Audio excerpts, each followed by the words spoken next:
word schlum, and you combine it with the word for like a mountain or hill, burger, right? Or maybe town. It's either Jizz Town or Jizz Mountain, is what Schlumberger translates to if you take it from German back to English. But I don't know if that's got anything to. The fact that it's called Jizz Mountain shouldn't put you off, because it is the world's foremost oil field services provider. So it provides services to the oil industry. Schlumberger. Schlumberger. Jizz Mountain. One of the most interesting things about No Floors is the fact that that the World Trade Center was an electrical tower, and all our electricity comes from these masts, and crude oil doesn't exist. But Schlumberger have not let the non-existence of crude oil get in the way of their business.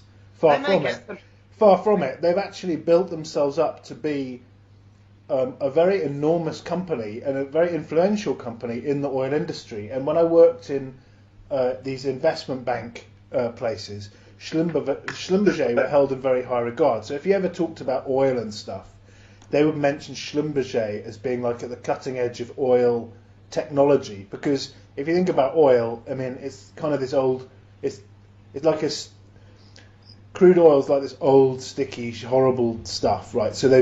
But Schlumberger have made it into something new and shiny with like CGI imagery and graphs and all sorts of stuff. So they've done a lot with oil. And if you look into I'm just going to tell you about their founder. So there was a guy who basically there was a guy called Schlumberger, and he invented. So to give you an idea of the timeline, this is around the 1880s. This guy Schlumberger rocked up on the scene, right? I'm just going to look him up. Hang on 1 second. He's a very interesting character. His name was Conrad Schlumberger. So Conrad Jizz Mountain. This guy, he came along in like 1870. Okay, so he was born in 1878, and that's almost exactly the same time that in Blackpool they were doing the very first street lighting with Blackpool Tower providing the electricity, right? So this matches exactly with when they kicked off the whole story about fossil fuel power plant stuff, right? They changed the gas lighting to electrical street lighting the same time they built Blackpool Tower. Exactly. That's just yet another phenomenal coincidence. Were in 1879, so they had the electric street lighting with the Blackpool Tower powering it secretly by atmospheric electricity. And at the very same time, they were kicking off this story about Conrad Schlumberger. So I'm just going to read you a mini biography of him. He grew up as part of a family of 6 children. His father was descended from a wealthy cotton weaving family. These backstories are always really stupid. It's like, how do you get wealthy from cotton weaving? What he meant is he's basically a slave driver or non-existent. Point is, about Conrad, is he did something amazing. So you know that crude oil is molten dinosaurs. But just think about this. Let's say that you had an inkling that there was loads of molten dinosaur underneath the land around where you lived, okay?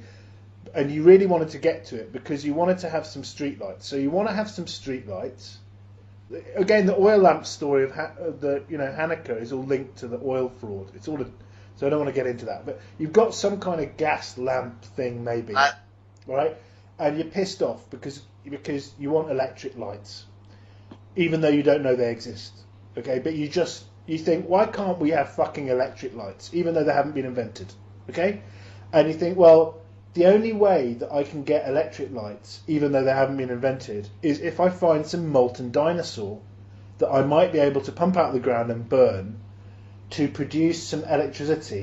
So we've got Blackpool illuminations going on with the Illuminati running that stuff, and at the same time we've got Schlumberger coming onto the scene, and at the same time you've got the dinosaur guy saying, "Oh, you know how I mentioned that there might be these old dinosaur things? Well, we found some bones now."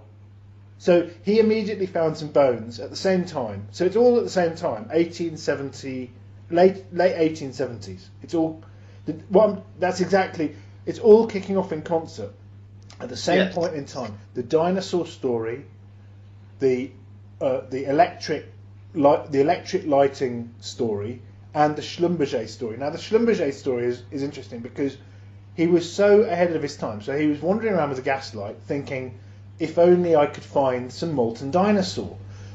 Okay, and now he knew intuitively that he needed to find the molten dinosaur because he maybe had a vision of a time when the molten dinosaur could be used to make a better type of light than his gaslight somehow. Okay, so he thought, well, he woke up from that vivid dream and he thought, what's the best way to find molten dinosaur? Because I can't just go around drilling holes here, there, and everywhere. I can't just, I only own the land that I live on. I can drill down there, but what if I don't find any molten dinosaur? Like, how am I gonna drill in a way that's likely to find the molten dinosaur? And so he thought, why don't I come up with an amazing technology to discover, even though no one's found any molten dinosaur yet, I'm going to invent a thing that helps people locate the molten dinosaur. So what Schlumberger did is he took an early, this according to his biography, he took an early interest in earth sciences and developed a particular interest in prospecting for metal ore. Okay, so he's looking around for metal, and he realised that he could find metal hidden in the ground because it has a different electrical conductive properties to the earth.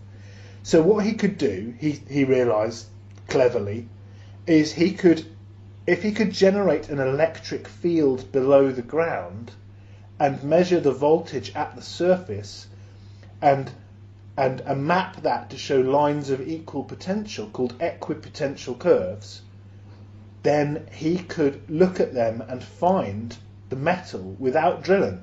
So you understand, just think about what a leap forward this is. You've got a guy, there's no electricity, no one's invented even electric lights, but you've got a guy who's so ahead of his time that he's realised he can find metal underground just by checking the electrical potential at the surface. Which is, I'm not sure what he would check it with. Like, I don't know if he would have a voltmeter in 1879. I don't know where that would come from, that volt. Maybe someone sent a voltmeter back in time to Schlumberger, and he then realised that he could use the voltmeter to test for equipotential lines at the surface and find ore, metal ore, underneath the surface with it. But even that level of genius wasn't enough for Schlumberger. He decided to go further and not just detect ore of metal, but to detect oil. Now, the amazing thing about this is that oil isn't like metal and isn't like a massively good electrical conductor. And yet, despite that, he used the very same technique to find where oil was without drilling. So he developed a way to find oil, he developed a way to find molten dinosaur reservoirs under the Earth's surface without knowing that he needed that molten dinosaur, without having electric lights invented, without having any need, without having any technology. He just invented a way to find it. So can you imagine how that changed everything? So without having to drill holes everywhere randomly, he would then be able to just wander to patches of land with his devices and tell people, yes, there's lots of molten dinosaur here, so it's worth investing in a drilling rig. And he exactly. And then he went on to so he founded this company that developed incredible technologies now to find the molten dinosaur and to do all sorts of things. It can do far more than that now. They can find, so they're into fracking. So his company can tell you exactly how to optimize the amount of gas bubbles that come back when you pump the water into the ground to do the fracking.